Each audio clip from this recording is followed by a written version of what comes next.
Alright guys, Fuller coming to you with another video. Shout outs to the whole LDBC.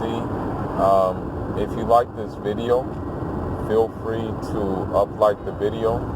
And if you like the channel in general, please feel free to subscribe to the channel and hit that notification icon so you can be in the loop about what we have going on here. So I just kind of want to talk about the middleweight division. You know, if I had to choose the divisions which are like going up, I would say that the middleweight division is one. Of course, the welterweight division is another one. The heavyweight division is another. And then you have the light heavy. But then you also have I want to say the super middleweight going up as well. You know, you got that heating up too. But now, I just want to say that, man, Demetrius, Booboo, Andrade is pretty much in the situation he was before when he left his old promotion. It's like this dude cannot get a meaningful fight. You know, we know Selecki was a tough cookie, but he just pretty much pitched the shutout against him, you know. And, you know, people aren't going to give him credit for that win because I guess they're going to say, you know, Daniel Jacobs already beat him, you know. Another thing too is that this dude wants work. He wants to smoke. But it appears that nobody really wants to give him the smoke. And I was going to report on this earlier, but I had to get all the facts together. But, you know, personally, I don't think Booboo should have to move up to 168 to get a fight. You know, it's like, dude, why he got to move up? He got a belt at 160. What's the problem? You know, there should be no problem. So why you got to move up to 168 to get a fight?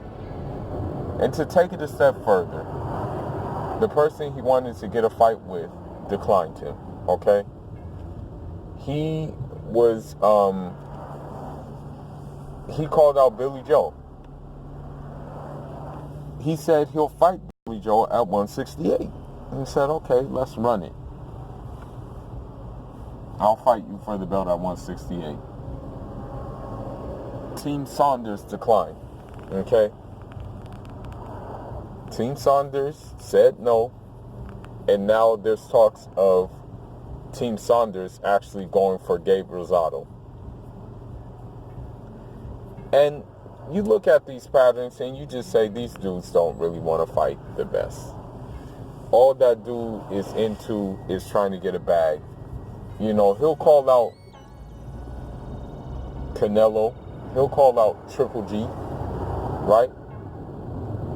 Won't call out nobody else though.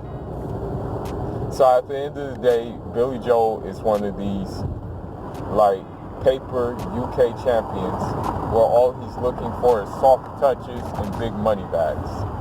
When he really lacks the spirit of competition, like a lot of these UK fighters do. You know, the thing is about UK, and I said it before and I'll say it again, the thing is about United Kingdom boxing is that it's not on the caliber of American boxing. Hell, it's not even on the caliber of Cuban boxing, okay? There's some Cuban amateurs I know right now who will beat Billy Joe Saunders, okay? Or a Josh Kelly for that matter. The problem is this, okay? You look at the patterns of their fighters and what they do, and you tell me otherwise. The only one who didn't fall into that pattern was Lennox Lewis, okay? But all the rest fell into that pattern. When Prince Nassim had a blast bum bashing, and I guess you can say his most notable win was Kevin Kelly. But when he met Marco Antonio Barrera, guess what happened? All that shit that he was doing stopped right then. When Josh Kelly met, I'm trying to think. I think his name was Chad Johnson or something. All of that shit stopped. Okay? When Anthony Joshua met Andy Ruiz, all of that shit stopped. When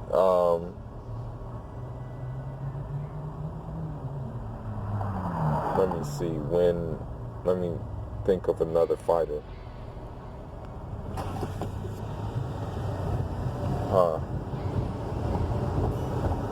Who's another fighter that was a notable UK fighter, and then once they crossed over, all of it stopped? Well, I can't think of any others except for Anthony Joshua and Andrew Ruiz, okay? But let's just look at the patterns of these UK fighters, right?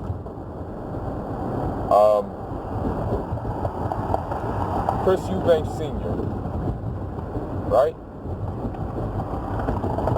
Didn't want no parts of James Toney. Nigel Benn didn't want no parts of James Toney. Okay, so like these UK fighters know what time it is. Okay, and so for Billy Joe to like basically be a coward, basically you have unfinished business with Demetrius Andrade, but not take and finish the business shows me a lot about him, basically. Another thing about this whole situation is he said he can fight at 160. You know, that's what Billy Joe said, that he can still make 160. Okay, do it without your nasal spray, bro. But nah, it just goes to show what time he's on. And he's not on no smoke time, bro. He wants a Canelo fight. He wants a Triple G fight. And can we be honest with ourselves? Has he really... really, his most impressive win was David Lemieux. That's it. You know. So this cat, I'm waiting for someone to just pretty much stop him, which I think will happen soon. If Bivol decides to drop down to 168, he will probably beat the crap out of him. Or any of the other champions at 168 would beat the crap out of him. You know? But back to Booboo, man. I think at this point, you know, Eddie Hearn has let dude down. Sure, he's been active, which is good. I think he's fought 3 times this year already. I believe he has. and he's looking to fight in the fourth quarter. He wants to close out the year with another fight. I don't know who is available for him to fight, but that's a good sign. But I think really, at this point, what he has to do, honestly, the only person who's available, there's two people who are available to fight. He can fight Jamal Charlo, unification, WBC, WBO belt, or he can fight Murata, who has, I think, the WBA, I think he has the regular title. I don't think he has the super title. But he can fight those two, man. One or the other.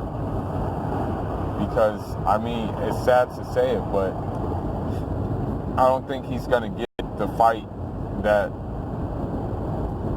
you know, we want to see him in. The thing is about Booboo is this. I still don't know how good he is. The general public doesn't know how good he is. Because he has, unfortunately, not had the privilege of being put up against a guy that may be able to bring the best out of him. You know, I think I've heard in an interview that, and he said this in an interview, he said, you know, why do I need to knock a guy out if I'm not going to get, like, the top guys afterward, you know? So I think, honestly, this is just my true gut feeling that Demetrius Bugatti Andrade plays to the level of his competition, you know? And so, someone needs to just really come dance with him, you know? And, I mean, I understand what he was trying to get at with signing with Matchroom, because he figured that Eddie Hearn was like, the zone experiment was a new thing. And he figures that it could have been like a success. But, you know, unfortunately, we're not seeing that success with it. You know, but at the same time, I just am expecting for him to hopefully be in a meaningful fight and be ready for that meaningful fight. You know, I don't want to hear any excuses like, you know, I don't want to hear any excuses that like, oh, you know, I was this or I was that. You know, the fact of the matter is, and this says something about his willingness to get in there. You know, at first, when he was supposed to fight Billy Joe Saunders, you know, he wanted to get a tune-up at first. You know, he's like, yeah, let me get a tune-up. Let me get back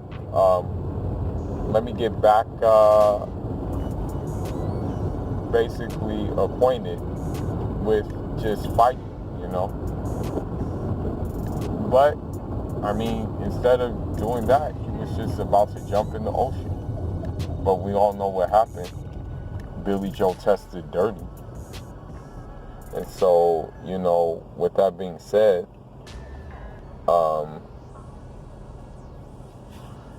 yeah, I just think that, you know, this guy needs to get his shot, you know. Time will tell what will happen.